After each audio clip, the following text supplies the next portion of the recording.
Bom dia a todos, bom dia a todas, bom dia para você que está nos assistindo pela TV UFMA no Maranhão e pela Pop TV em Sobradinho e Porto Alegre. Sejam todos muito bem-vindos e bem-vindas a mais um ICL Mercado Investimentos. Hoje, sexta-feira, dia de comentar mais um capítulo da novela do fiscal aqui no Brasil. Então a gente vai explicar o que aconteceu ontem, por que a decisão não foi tomada e como isso está impactando amanhã. Vamos falar também de IPCA, porque saiu aí o índice de preços ao consumidor no Brasil e a gente vai comentar o que está pesando no seu bolso. Mas tem outros aspectos para a gente passar aqui, vamos falar rapidinho do FONC, como é que foi a decisão que não surpreendeu ninguém e vamos falar também da Petrobras, que reportou lucro ontem. Mas antes de tudo isso, André, como você está? Bom dia. Bom dia, Débora. Bom dia a todos os nossos telespectadores. Saiu aí o IPCA no dia de hoje, uma alta bem expressiva. A gente vai explicar de onde está vindo essa alta. Também tem a decisão do FONC, né? Finalmente aí tivemos mudança aí na política de juros dos Estados Unidos. Vamos explicar também tudo isso que está acontecendo. Aí tem o nosso segundo dia da marmota, que é a tal da decisão aí do corte de gastos, o que vai fazer, o que está sendo sinalizado. Então ainda tem bastante coisa para falar sobre isso. Tem Petrobras hoje, então antes de sextar vai ter uma agenda bem recheada. Então a gente já pode aí, já que eu falei de agenda, né? Então vamos para a agenda mesmo, né, Débora? Exatamente. Vamos começar aí pelos balanços, porque hoje saiu o resultado da Embraer. E aí a gente já passa às 9 horas da manhã para os índices de preços que saíram aqui no Brasil. Divulgações do IBGE e a nossa inflação oficial também saiu hoje. Então temos IPCA, INPC e INCC, os três medidos aí pelo IBGE. Ao meio-dia tem a Universidade de Michigan e o Índice de Sentimento do Consumidor e expectativas de inflação para 1 e 5 anos. Essa medição ainda é preliminar, até porque o mês de novembro não acabou, ele está só começando. Estamos entrando aí na segunda semana, né? Mas aqui ainda a leitura preliminar. Mas um dado que pode ganhar peso na agenda hoje. Um dado que normalmente não ganha todo esse peso, toda essa relevância, mas hoje, por conta aí de mudanças nos Estados Unidos, esse dado pode sim já ganhar um pouco mais de peso. Hoje temos dois presidentes, né, na verdade dirigentes do Banco Central dos Estados Unidos discursando ao longo do dia. Então isso também pode ganhar relevância, porque ontem teve decisão de política monetária e o mercado entra naquela busca de sinais pelos próximos passos dessa condução da política monetária. Então isso pode também ganhar um pouco de relevância. Temos poços de petróleo em operação e lá na China saem os índices de inflação ao consumidor e ao produtor de outubro no fim do dia. E acabou, ainda está na agenda, mas acabou hoje durante a manhã, essa reunião do Comitê Permanente do Congresso Nacional do Povo da China. Ela durou a semana toda e a gente vai explicar um pouquinho de como isso acabou chegando nos mercados asiáticos e no nosso mercado aqui nessa manhã. Então já vamos falar sobre isso, né? Tem notícia de todo dia que a gente coloca aqui para vocês já saberem o que está acontecendo, o que vocês podem esperar, né? Mas falando da Ásia, Débora, a gente teve esse final aí desse grande comitê aí e foram anunciados estímulos ainda maiores depois da eleição do Trump, né? E o pessoal ficou animado lá, né? Exatamente. Os estímulos, eles foram mais ali na questão fiscal. Os estímulos em si, de certa forma, não foram detalhados ainda, novos estímulos. O mercado, inclusive, criou expectativas em relação a isso. O que foi divulgado hoje durante a manhã, ou a nossa madrugada aqui, foi justamente a questão do teto da dívida ter sido revisto, ele foi aumentado. O governo chinês já tinha falado que caso Donald Trump ganhasse, eles iam aumentar a dívida, então eles iam tomar algumas medidas fiscais. Então, por agora, né, então por enquanto, a gente tem essas questões fiscais sendo divulgadas. Aumento do teto da dívida, aumento talvez da emissão da dívida, ainda não foi detalhado a emissão, não foi detalhada a emissão, mais o aumento do teto. Então aqui a gente já tem alguns pontos que podem trazer a perspectiva de que a China vai trazer novos estímulos para a sua economia. E foi justamente nesse ritmo, nessa espera, que os mercados asiáticos operaram hoje. Eu vou colocar aqui na tela o Nikkei 225, porque o Nikkei 225 acabou indo numa certa contramão. O Nikkei 225 subiu, mas subiu moderadamente, não foi uma alta expressiva. Ele acabou respondendo muito às taxas de juros nos Estados Unidos, enquanto os mercados mais ligados à China, então a gente está falando de Hang Seng, a gente está falando do próprio Xangai Composto ou do Shenzhen Composto, que é um índice menos abrangente entre as bolsas chinesas, né, ou das ações chinesas, eles tiveram uma queda hoje, não tão expressivas também, as quedas não foram grandes, mas eles operaram em queda justamente nesse compasso de espera pelo detalhamento, por esse plano de novos estímulos, ou o que vai ser feito depois desse aumento do teto da dívida. Como isso ainda não está detalhado, o mercado acabou ficando ali um pouco mais de lado ou até caindo em alguns casos. Mas o Nikkei 225 acabou respondendo ao corte de juros dos Estados Unidos e ficou em alta de 0,30%, coisa que a gente não viu, por exemplo, no Hang Seng, que tem um setor de tecnologia intenso e acaba também normalmente respondendo a movimentos de juros, mas hoje não foi o caso. Hoje isso ficou em segundo plano por lá, até porque não tivemos grandes novidades, e ele foi mais na direção junto com a China. Vamos aqui para o nosso Brasilzão, então, Débora. Saiu a inflação oficial, o IPCA de outubro, né? Uma alta bem expressiva aí, uma alta de 0,56% em outubro. Você está com um acumulado de 4,76% nos últimos 12 meses, já chegou em 3,88% no ano. E a gente vê aí que o culpado é justamente as questões climáticas. A gente vê alta especificamente em alguns alimentos, não são em todos, mas esses alimentos subiram tanto aí que você teve aí um impacto de mais de 1% de alta do preço dos alimentos aí nessa inflação, na inflação desse mês de outubro.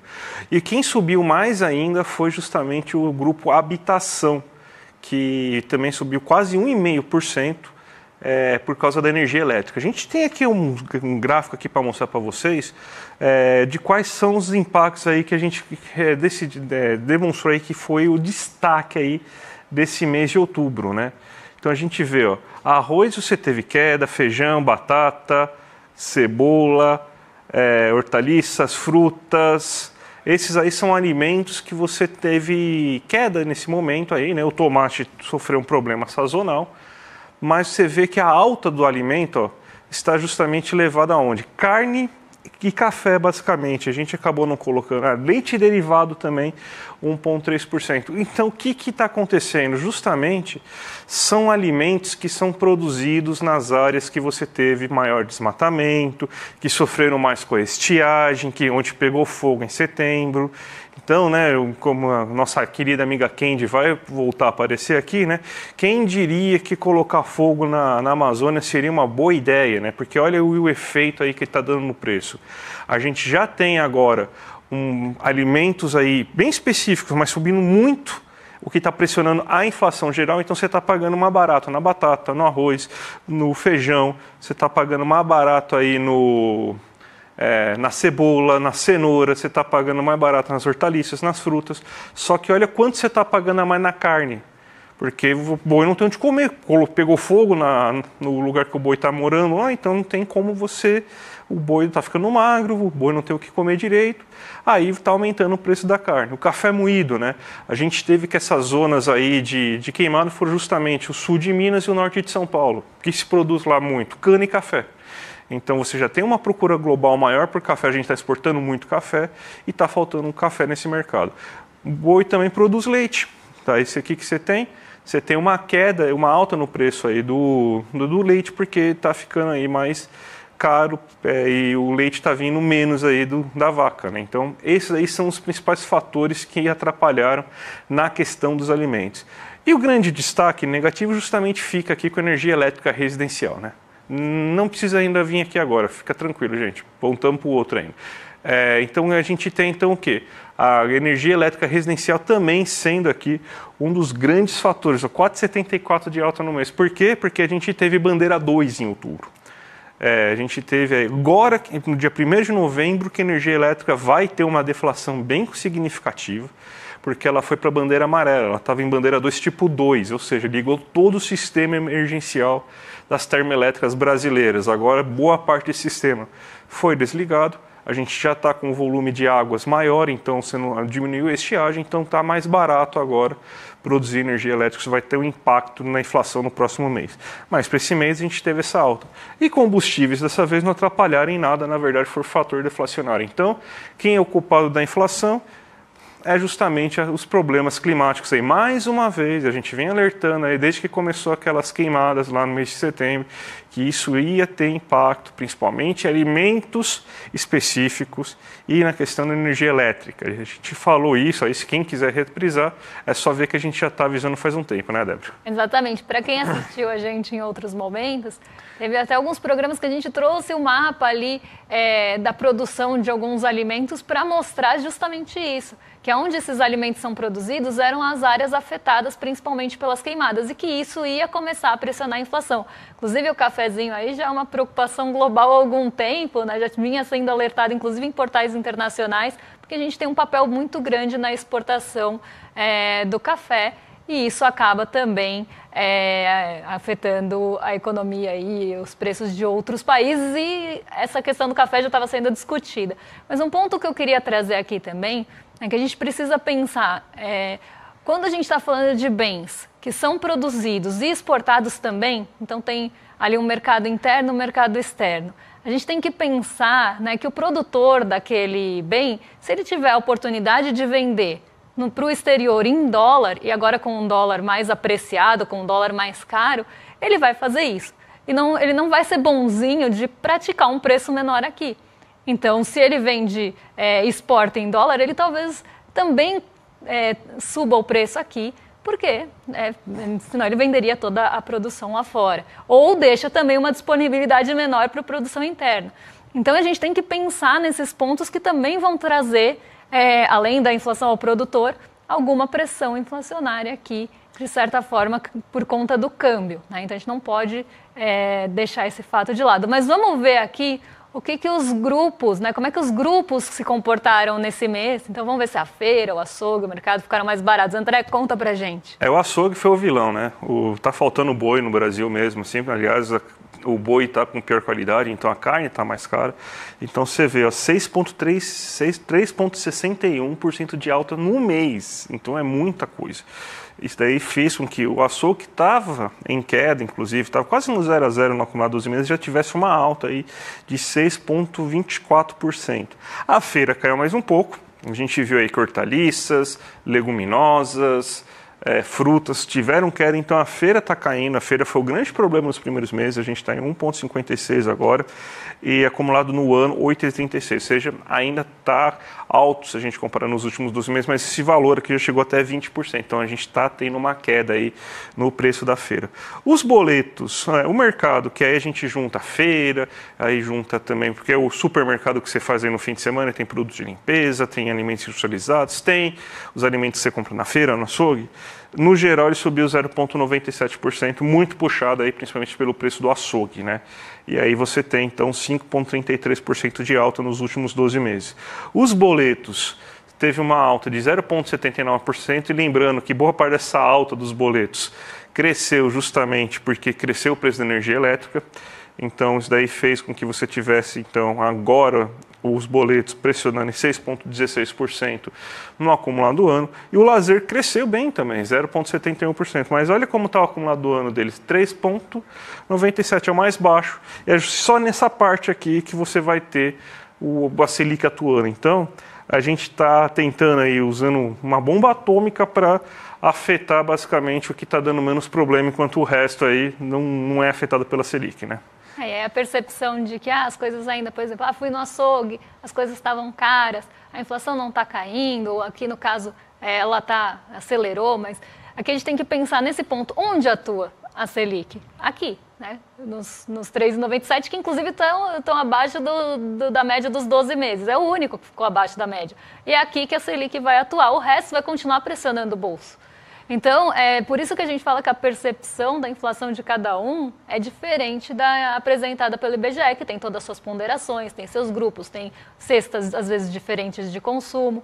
Então, a gente tem que entender isso até para ver de onde está vindo a inflação e se esse combate está sendo efetivo ou se é só uma baixada de média ali por conta dos pesos e das ponderações. Você baixa aqui no lazer e o resto vai continuar pressionando. Só que aí, no final das contas, na ponderação, a inflação acaba ficando menor, né? É esse pensamento que a gente tem que ter e é isso que a gente critica tanto quando a gente fala de taxa de juros. Vamos falar de um assunto que a gente adora, Débora, corte de gastos. Tem a reunião hoje, né? O Haddad está se reunindo com o Lula. Vou ter uma reunião com um monte de ministros aí para definir a questão do corte de gastos. A emenda das PEC piorou ainda mais a situação, porque deu 11 bilhões a mais aí que você vai precisar tirar de outro canto agora aí por causa das PECs, como que a gente chama? É PEC, né? Na PEC não é orçamento secreto, mas o nome qualquer. Emendas PIX e tal. Então, mais um probleminha aí. E agora, mais uma reunião. Será que agora sai alguma coisa, Débora? Mas o mercado está muito ansioso por isso. Tem pressionado muito para que isso seja resolvido rapidamente. Isso tem sido um dos fatores que mais estão mexendo aí com o nosso mercado doméstico. Então, quando a gente vê dólar subindo, a nossa bolsa caindo, indo na contramão ou indo em direções muito contrárias, inclusive quando sobe e o dólar cai também em direções muito contrárias, pensando aqui em mercados globais, tá, gente? A gente começa a ver que isso vem de fatores domésticos. E essa questão do fiscal tá uma novela sem fim, porque todo dia o mercado pressiona o governo para que haja um desfecho rápido e o governo ele tá discutindo como se deve discutir corte de gastos. Eu acho que não devia nem ser discutido, porque, enfim, a gente sabe para onde vai esse corte de gastos. Só que o que está sendo discutido é justamente isso. Quais passos vão ser afetadas e quanto. Então, os ministros estão reunidos, ou estavam reunidos, inclusive, ontem, com o Lula e com a Haddad, tentando chegar em uma definição. A reunião durou o dia inteiro e não houve um consenso. Então, o mercado já começa a ficar mais ansioso, pressiona mais, e porque o mercado tem interesse e quer que o corte de gastos saia logo. Então, ele pressiona ainda mais, pressiona via câmbio, pressiona via juros futuros. E aí, essa novela, ela está se arrastando. Hoje a gente tem mais uma reunião. A expectativa era, inclusive, que a decisão saísse ontem. Não aconteceu. Isso acabou frustrando também o mercado. Então, hoje, essa discussão é retomada. E vamos ver se no fim do dia a gente tem, ou pelo menos na metade do dia, a gente tem alguma definição. Até lá, gente, podem esperar que a gente vai ter a nossa bolsa em queda e o dólar pressionado mais um dia por conta do fiscal, do olhar fiscalista, da ótica fiscalista do mercado financeiro, que está usando todos os instrumentos que ele pode para tentar pressionar que o corte venha a seu agrado e que tenha ali nossa, me fugiu muito. Não é nem benefícios, benesses. As coisas ouvidas, sejam ouvidos. Eles querem ser ouvidos e querem ser contemplados. Então, aqui, eles estão usando todos os instrumentos de pressão para isso, então hoje não deve ser diferente. O único dia que a gente viu o dólar cair aqui no Brasil e as moedas pares e emergentes subirem foi no dia após a eleição, porque o mercado não foi por nada. Foi porque o mercado achou que o governo ia correr agora com o efeito Trump, correr atrás de divulgar mais rapidamente o pacote de corte de gastos. Foi isso que derrubou o dólar, basicamente, além da realização de lucros. Então, aqui a gente deve esperar mais um dia de pressão, mais um dia de indefinição.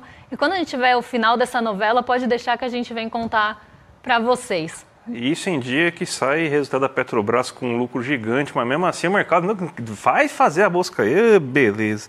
Mas vamos falar do FONC, né, que finalmente aí teve a decisão aí de política monetária dos Estados Unidos. Agora a gente sabe o que a gente já sabia antes, na verdade, né, que caiu a taxa de juros dos Estados Unidos em 0,25 pontos percentuais. Então agora ela está operando entre 4,5% e 4,75%. A nota ficou assim, uma nota muito curta, muito sucinta, deixando bem genérica, falando a economia continua forte, o desemprego teve uma leve subida, mas continua abaixo, a inflação continua em trajetória de queda, mas como que eles falam? Continua em trajetória, teve uma trajetória de queda aí desde a última reunião, porém ela continua ainda muito elevada. Então, por isso a gente define aí para você ter esses 0,25 pontos percentuais, ou 25 pontos básicos que nem está na nossa matéria aqui, né? Não entrou muito a questão do efeito Trump, pelo menos na nota aí. Na entrevista do Powell também não entrou muito aí nessa questão. E vamos ver agora, o mercado, vamos ver o que ele já está esperando para a próxima. Também, não, pelo menos na nota, não deixou muito claro aí, a ata deve deixar isso um pouco mais claro. Qual que vai ser o ritmo, se você vai ter alguma questão aí importante aí sobre Me fugiu a palavra agora, perdão, gente. Se vai ter alguma questão importante sobre a continuidade dessa política, se ela vai parar. Então, vamos ver aí. Acho que com a ata vai ficar mais claro, né, Débora? Exatamente. A gente tem só a entrevista coletiva do Paul. A única coisa que ele falou em relação à eleição dos Estados Unidos é que ele não vai deixar o cargo depois da eleição, porque um grande temor que foi criado lá nos Estados Unidos é que o Donald Trump começasse a pressionar tanto de uma forma indireta o Banco Central dos Estados Unidos. Ele não poderia mudar o presidente, mas fazer o presidente renunciar. Esse era o grande temor. E ele falou que ele não vai deixar o cargo e que ele até falou, não é permitido por lei. Foi esse o comentário dele. Então, nada de novo sob o sol, muito do que o Powell falou ontem já era muito esperado. Ele continuou com aquele discurso, temos que olhar os dados, cada reunião é uma reunião, então as coisas vão ser definidas no momento, porque depende do que for divulgado de indicador econômico. Então, nada novo lá nos Estados Unidos. Foi bem sem vergonha essa reunião, não falou nada. Meu Deus, você tem que espremer assim, qualquer coisa aí para dar alguma notícia, né? Mas vamos voltar para o Brasil, fomos para os Estados Unidos, voltamos para o Brasil, porque teve a Petrobras, lucro de, quanto que foi aqui? 32,55 bilhões, cresceu 22,3% no terceiro trimestre e tem um pagamento gordo de dividendos, 17 bilhões em dividendos. Faria Lima soltando fogos, só não está pegando porque está chovendo, né? Então não está pegando muito lá, né? É isso mesmo. A gente já tinha até um aceno da Magda Chambriard ali antes dos resultados saírem, antes de qualquer resultado ter sido divulgado, em relação a dividendos. Ela tinha falado que não adianta guardar dinheiro em caixa, ficar empilhando dinheiro, ela usou inclusive essa expressão. Falou também que, por estatuto, tem que distribuir os 45%, então isso ia ser feito, mas que ela ia discutir, sim, os dividendos extraordinários, que foi uma discussão bastante grande em direções passadas da Petrobras, então ela voltou nesse ponto e falou, não, a gente vai retomar essa discussão em relação aos dividendos extraordinários e um grandíssimo aceno ao mercado financeiro que estava chiando muito. Quando teve essa discussão, para quem lembra dos dividendos extraordinários da Petrobras, o mercado financeiro foi uma choradeira, porque eles começaram a ver que, e quando teve também discussões em relação ao investimento da Petrobras, eles começaram a ver que ia ter mais recurso indo ali para investimento dentro da empresa, e isso ia diminuir a fatia dos dividendos. Então, essa discussão dos dividendos extraordinários não é de hoje. Então, ela já tinha dado um bom aceno ali para o mercado financeiro. E aí, o lucro da Petrobras no terceiro trimestre, o primeiro sob o comando dela, cresceu 22,3%, foi para 32,55 bi. A expectativa do mercado, só para vocês terem uma ideia, era de 27 a 29 bilhões, então surpreendeu e surpreendeu bastante. E aí já vi uma série de notícias nessa manhã sobre os dividendos, então que ia surpreender tanto no lucro quanto nos dividendos. Então o mercado já estava esperando que a Petrobras aumentasse ali a parcela dos dividendos. E foi para 17 bi. Isso dá mais ou menos uns 52% do caixa ali livre. Então, foi acima dos 45% do estatuto. O mercado ficou muito contente com essa notícia. E antes até da gente fazer o giro, eu vou até mostrar uma coisa para vocês aqui. Porque hoje a Petrobras está entre as maiores altas do índice. Ela está aqui no quarto lugar com alta de 1,37, não à toa. Porque ela, além de trazer um lucro maior, um lucro mais expressivo, ela vai distribuir parte disso para o mercado financeiro. E uma parte que talvez eles não esperassem, eles estavam esperando só os 45%. Então, as pessoas estão muito contentes, aí mercado, investidores da Petrobras, acionistas estão muito contentes e a Petrobras voltou a subir hoje. Tanto a Petro 3 quanto a Petro 4, elas estão lutando aí pelo último lugar, como vocês podem ver. Mas o nosso Ibovespa, já emendando um giro bem rapidinho, não está no terreno positivo. Então, nem os dividendos da Petrobras mesmo conseguiram animar o mercado a ponto do nosso Ibovespa ir para o terreno positivo. Ele está caindo 1,13%. E por que ele está caindo 1,13%? E o dólar está subindo 1,08% a 5,76%? Pela novela do fiscal. Então, a novela do fiscal, que ainda não teve o seu fim, né? As pessoas estavam esperando o capítulo final ontem, e ela estendeu mais um dia, acabou causando essa incerteza em relação, e principalmente em relação ao consenso de cortes e de onde vão sair esses cortes. Porque o mercado, né, na sua expectativa, é que saia todo do social, que saia realmente de saúde, de educação, essa é a expectativa. Mas como isso está sendo muito discutido e parece que teve, inclusive, uma discussão em relação a isso, que teria que ter um equilíbrio entre esses cortes sem deixar social de lado. Então o mercado já ficou desagradado por aí. Inclusive quando o Lula falou que queria priorizar o social, o mercado ficou também contrariado. Então não é nada que me espanta o Ibovespa cair 1,14 hoje e o dólar voltar a subir, já que esse é o fator de mais pressão que a gente vê ultimamente na nossa bolsa de forma geral. O DI futuro, que são as expectativas de juros para os vencimentos em determinados vértices ou datas, também está subindo hoje pelo mesmo motivo. Até porque as treasuries, que são os títulos de dívida dos Estados Unidos, então o rendimento dos títulos de dívida dos Estados Unidos estão caindo hoje depois daquela alta estrondosa que teve no pós-eleição.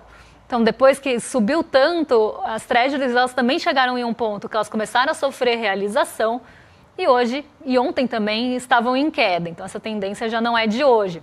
Mas nem isso está freando o nosso juros futuros brasileiros de subir, porque normalmente eles vão em direções muito parecidas.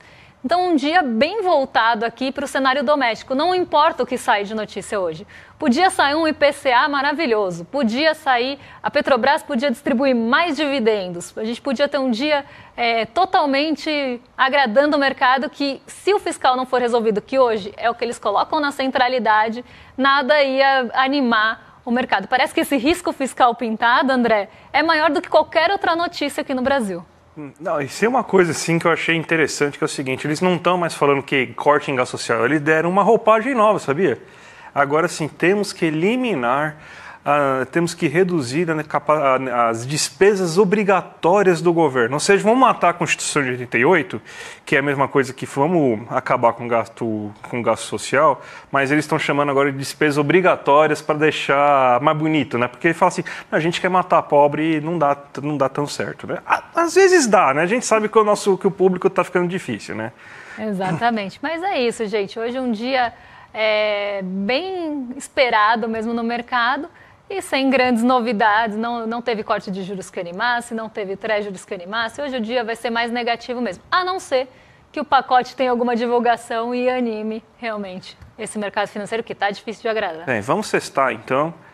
Mas antes de sextar, chamar vocês aí para a live que vai acontecer nessa quinta-feira, 8 horas da noite, antes do feriado, hein, gente?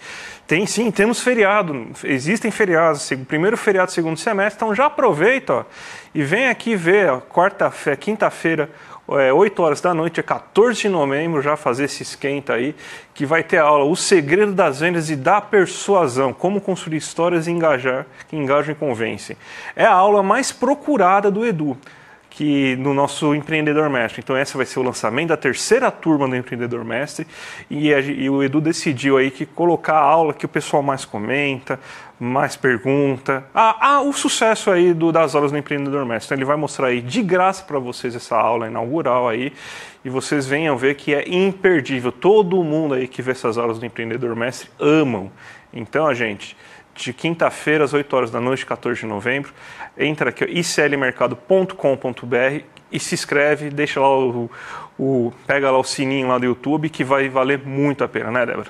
Exatamente. E agora vocês vão sextar, e não sextar de qualquer jeito, sextar com o Rolê ICL, com o William De Luca e o Guga Noblar, mais do que excelente companhia a partir de agora. E segunda-feira a gente volta para trazer os principais aspectos e pontos econômicos do dia.